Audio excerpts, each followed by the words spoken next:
Good afternoon. It's Tech Talk from the University of Rio Grande, Ohio. Today it's just Mike Thompson and myself, and we're going to look at the good and bad of what's going on in technology in the news. We'll look at supercomputing, home computing, look at some of the threats that are out there, and I think you'll find the show great, so please stay tuned.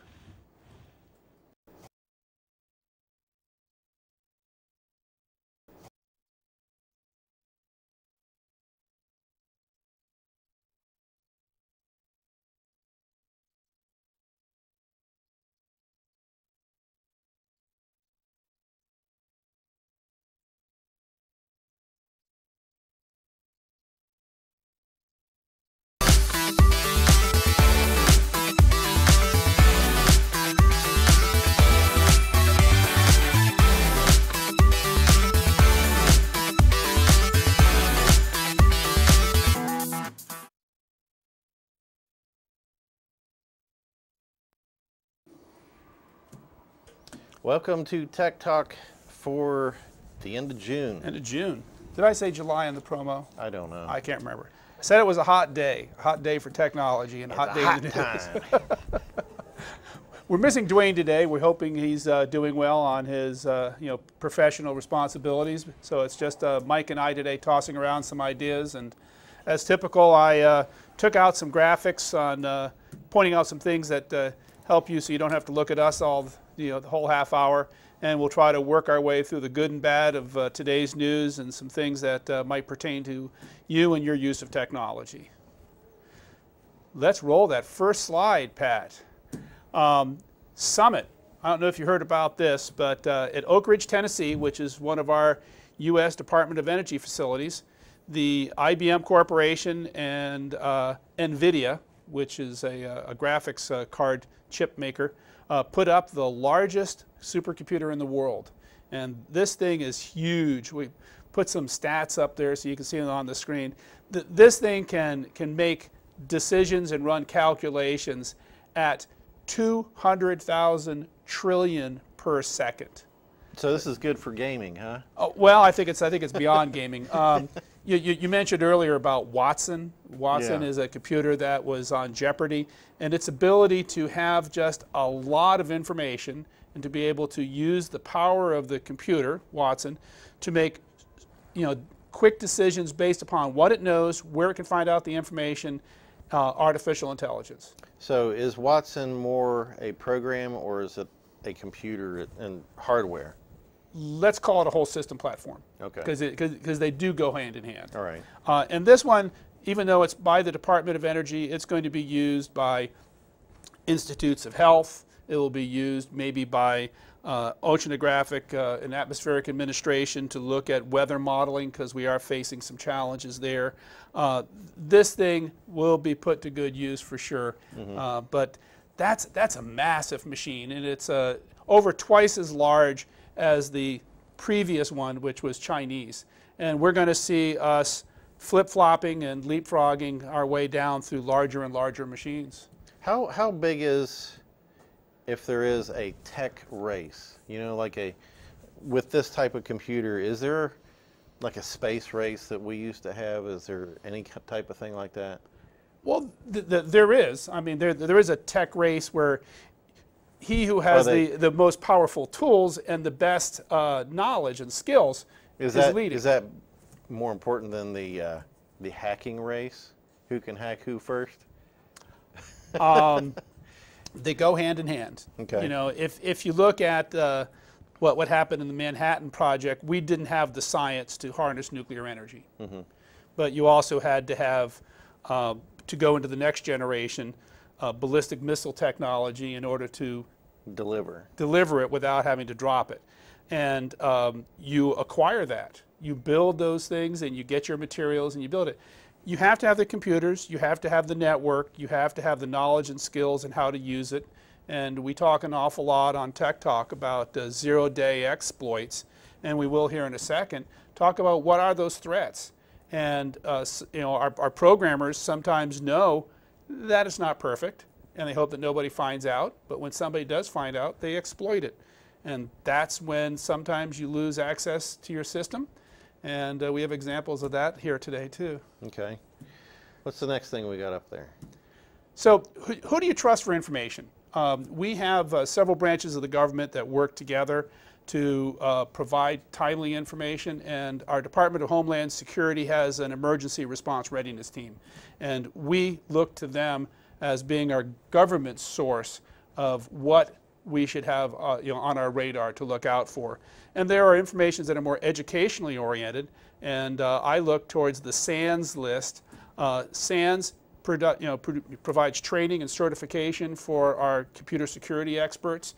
Great curriculum, but they have the Internet Storm Center, and between those two, we can pretty well find out where the problems are, who's going to be releasing updates, and what they cover. Okay, as a system administrator, or the back end, do you have to do anything, or do your systems update themselves, or with the new information and becoming better against defense? In let's say our instance here at Rio Grande, we have several servers, and they're running on software that is provided by certain vendors. We have the operating systems that are typically run by Microsoft and written by them. If there's a problem, then Microsoft issues those releases. And when those problems are identified, they're given a number, an identification, and they'll tell you exactly where the problem is. And sometimes when you don't know those, somebody will notify the company and say, I found this problem and you need to fix it. Mm-hmm. And we've seen a lot of that here recently, where you get notified of problems. Right now we have some of the latest alerts. What's an alert? It's where we are seeing certain traffic and things that are going on, and some of them are associated with different countries. We see Russia here. We see Hidden Cobra, which is a North Korean exploit that's out there.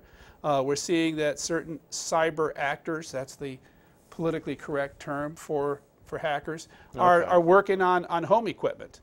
But really, how are they getting into these systems? Well, is actually a vulnerability, and they're assigned a number. They're published on a certain date. They're given a score of how severe they are, and not many regular citizens can read this and understand what it is. But that's where the problem is. That's the module, that's the part of the software code where the issue exists. And now it's up to Microsoft to, let's say, correct it, issue the next patch update, and to make sure that we're protected from that. That's why we pound on the table here every month and say, do your updates, do your updates, do your updates. And that's the best thing that you can do, besides like changing your passwords and using strong passwords. So somebody brought a little small laptop into the office today. Yeah, that's ancient, 10 years old or so. But it doesn't go on the internet. It has a dedicated use. You could say that is air-gapped, I guess the term would be, meaning that there is a physical barrier between that device and getting online. So nobody's going to be able to touch it unless your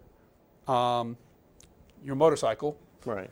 Yeah, this is a computer I use to look at the codes on my car and my motorcycles and all that, and it's small enough I can just put it in a backpack, and when I'm on a trip, if there's a light that comes on my dash, I can tell, is this something I need to really worry about, or is this just a dumb little thing that I can correct it and move on? And the same thing would hold for if you go into your auto dealer's service department and they're plugging in to your machine, and they're saying like, oh, you have these error codes, and this is where we're going to need to replace this air sensor module or something like that. You don't really worry about those putting software code into your car that's going to make your car go crazy when it drives down the road. Now that has been an issue. It could happen. Not with my cars, but that has been an issue. Not with that laptop you brought in the office. No, I mean people hacking car electronics.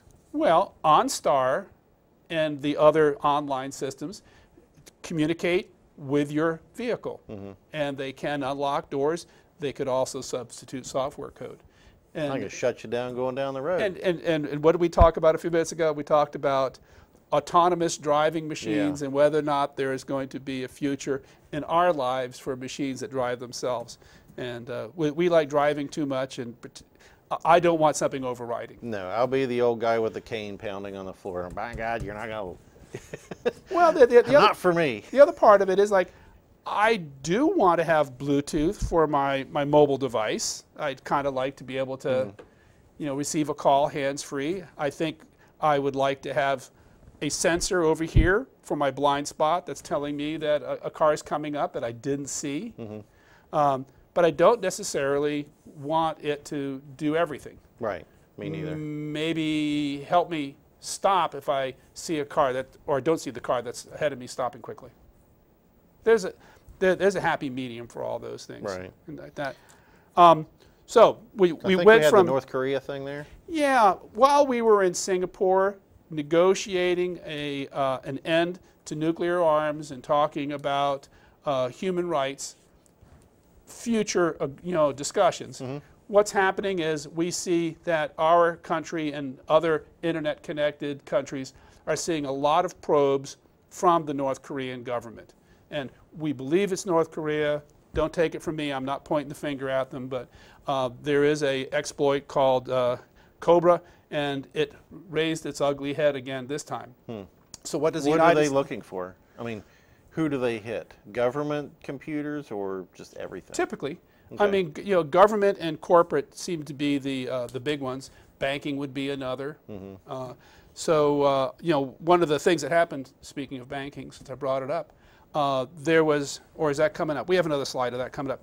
So, on slide 7, we have in that Department of Homeland Security a lot of our cyber resources, and our government decided that maybe we should be a little bit more aggressive and assertive with this, and so they issued a mandate that we were going to be on the offensive more with our cybersecurity, not waiting for something to hit us, and really not being the first one to strike. And when you talk about nuclear, and who's got the first strike capability, there's a certain amount of this going on all the time. But unless you're using a lethal weapon, you tend to overlook it.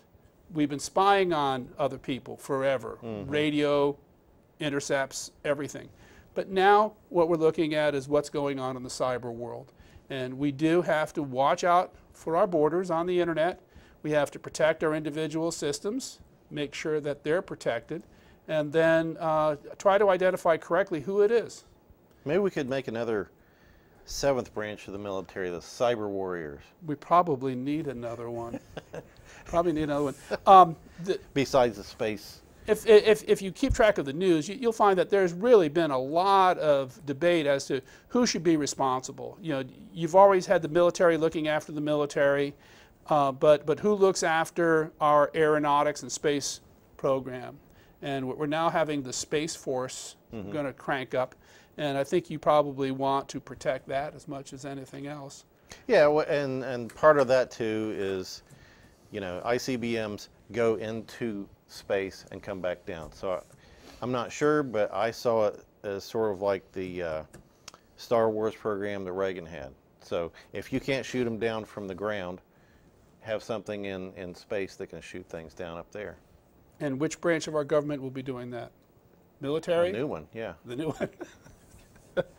So banking, one of the things that I read this week, and we just try to come up with what's happened since the last month, was we've seen hydroelectric dams being touched, and if we remember back when the Bureau of Personnel Management lost all of our government employees' data, one of the reasons why they got hit so easily was because they weren't using a supercomputer center like at Oak Ridge.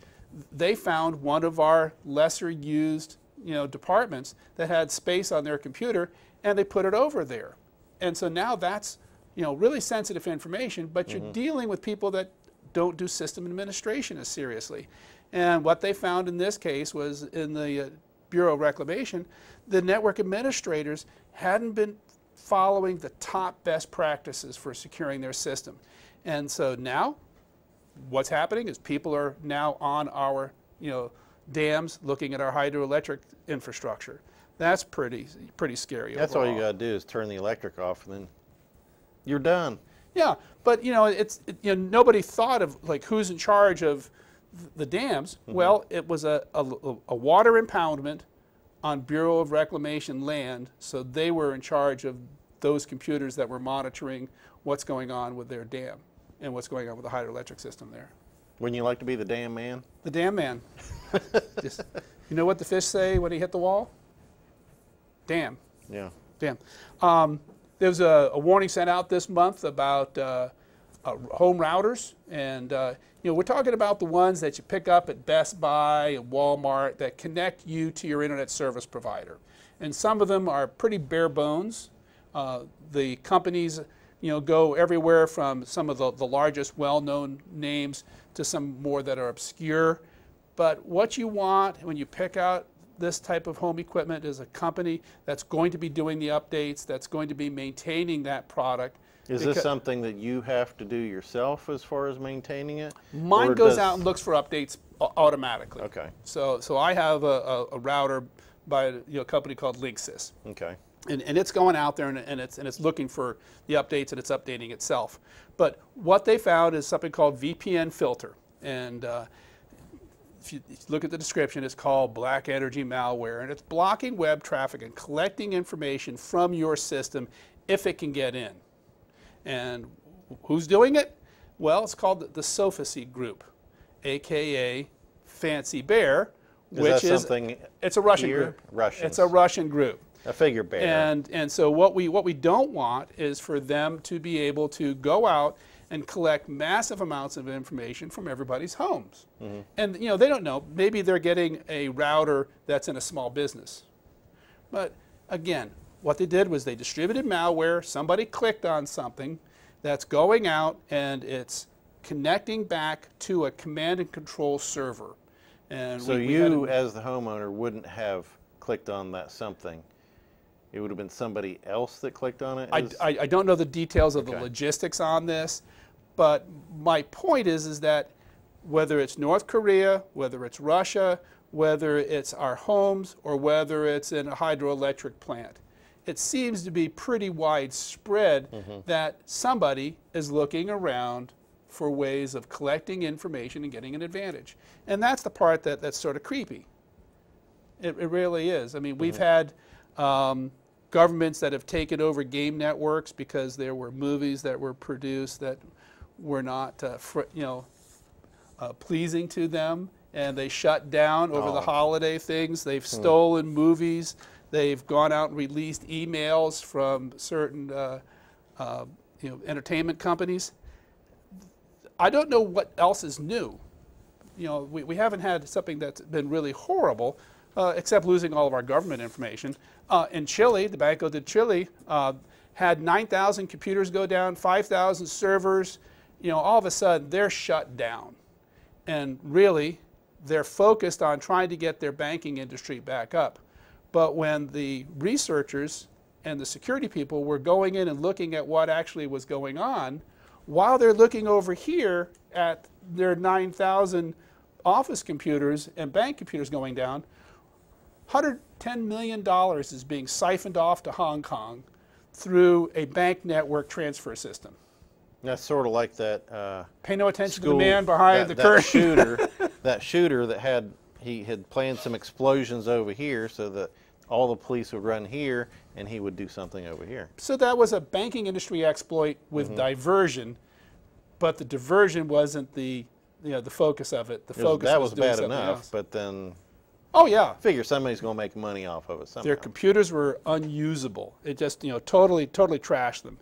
So like who's doing this? This is kind of they call it a pew-pew map, like the shooting, pew, pew, pew, pew. But what it is, it's an indication of attacks or attempted attacks from one location to another. So if you follow the traffic and you look at some of the brighter spots, you'll see where some of the traffic is originating and where it is going to. There's not a lot in Russia. There's a big round dot in Russia. It depends upon what part of Russia. I'd say if you're up in the northeast corners, except for that one little pew, the rest of it's pretty dark. As is the Yukon Territory. you know, not many people are hitting Alaska either. Right. But the attack list in the lower corner talks about what sort of communication is going on. Is it a telnet session? Is it secure shell? Is it an attempt to get into my SQL server? But the top countries, they're in there, and those are the ones that we're doing it to each other. Now, would this be a dark web thing? Not necessarily. The dark web is a way of concealing what is going on the web, so it's not in the public view. And the dark web was pretty well known for some of its Silk Road, drug trafficking, sex trafficking. Mm-hmm. So it's sort of a back channel, or the back roads where people don't travel. Yeah. Is that a good enough explanation for the dark web? Yeah. Well, there's people that say, you know, how can I find out my information's on the dark web? Hmm? So what do we have to look for in the future? Big data breaches.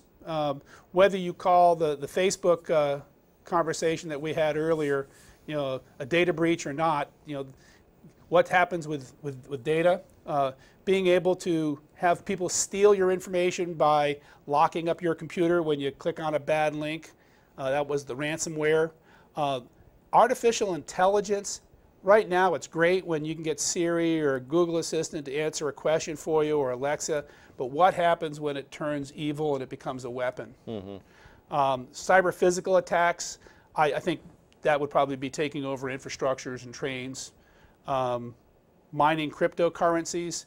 There have been some crypto exchanges that have had problems, and gee, we can't wait till the next election to see what happens there. Well, Obama said it wasn't possible. Well, what did he know? I mean, that's when it was going one direction. You know, we talked a little bit about what was going on when our folks were in Singapore for the summit. I don't know if you've ever seen a press corps facility. When the press corps arrives, the host country has to have places for them to set up their laptops and watch the news feeds. And this shot is a picture of what was set up for the people around the world that attended that summit. They had gift bags for each of the journalists that arrived. And, you know, aside from having a bottle of water and some other things like that, they included a nice little USB fan, because that room's probably pretty hot. What do we think about plugging things into our computers and what might happen? That's if just power, right? Yeah, well, it's going to be like that. So the journalists that were a little bit cyber savvy were thinking, oh my God, you know, it was a little bit naive to put that in there, because nobody was going to trust it, especially considering the nature of the greeting. So right. that was kind of funny. And what we just like 3-4 minutes left here. Yeah. God, I feel like we've been talking for half an hour. Is there any hack that can render your hardware bad, where you have to buy a new computer, or can you always reload the computer? Well, could it just fry the machine and take it down? There is software that can affect the operation of your machine so that it could go full tilt, shut down fans, and burn up. Mm-hmm. That happened. Okay. A couple of countries took advantage of running software that made another country's uranium centrifuges go out of whack, and they destroyed the centrifuges. So yes, I would say that is possible. Okay. But the other thing that happened this week was the end of net neutrality. That was overturned, and it took over this week. So looking at our country alongside of other countries, who has the most internet freedoms? The United States does. Mm-hmm. And whether you look at any particular category along us with Russia, Turkey, China, and Iran, we are the most free and open country. We're driven by business. So what's happened in business with net neutrality? Well, when we overturned net neutrality, we basically said to the internet service providers, that are often content providers, that they can slow down or restrict the speed at which you can access certain services. So this is not real. This is just like a pretend thing, right? Oh, this is real. No, I mean, is that someone's? No. This is a hypothetical example. Okay, right. But whether you get your internet from Comcast or CenturyLink or whatever, they can now, by law, say we're going to let you have access to the entire internet, but if you want to access these premium things, it's going to cost you a little bit more. Otherwise, you're not going to get unbridled speed and bandwidth. Mm-hmm. And so really what that does, and this pretty well says it, today you used to access the internet and everything was equal. Now there's a monetary layer above those services, and you may have to pay as you go. And that means no net neutrality. That means no net neutrality, correct. Right. Okay. And when you repeal something that's in place that makes it neutral, it's a double negative or a positive positive. But this is probably not good. We haven't seen all those things. On the left would have been the net way it neutrality. was. Yes, net neutrality. And on the right is the repeal of net neutrality. Right. Okay. So I don't we're know. back to the left. Yeah, I'm not ready to pay more for things. It still is to be seen whether or not there are certain services like home monitoring of your pacemaker and other things that could be affected. Well, we'll have to see how that pans out. But it's been a busy month. While we're inside in the heat and the air conditioning, we're seeing all this happen, and we're watching it on the news channels. I'd like to say, those of you that send us requests for certain topics, please keep them coming, because we really like to talk about what's of interest to you instead of just focusing on some of our interests. Okay. Well, thanks for watching Tech Talk this month, and we'll see you next time. See you in July.